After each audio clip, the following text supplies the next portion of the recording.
I know making bread looks so overwhelming, but I promise you, as someone who cannot cook, cannot bake, if I can do it, you can too. I found this super simple recipe that I'm gonna share with you guys, and it actually makes 2 loaves, so you're able to save one in the freezer for later. 2 cups warm water, 1 tablespoon yeast, and then I just eyeball it. You're supposed to add like a 1/4 cup honey.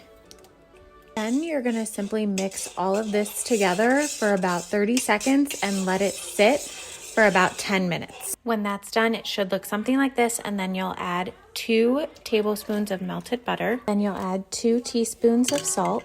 And then the recipe I used called for bread flour.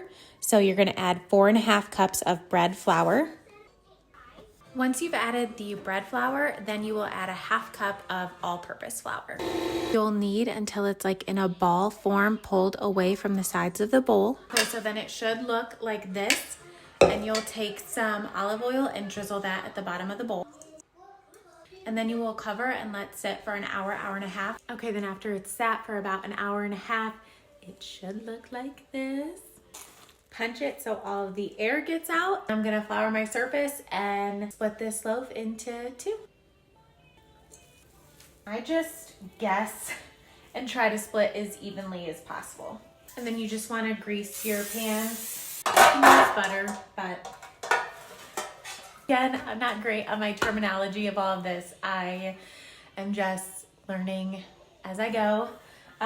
But you'll pretty much want to take one of the dough things, I don't know, so you'll just kind of flatten it as best as you can. It doesn't have to be perfect. And then roll like a burrito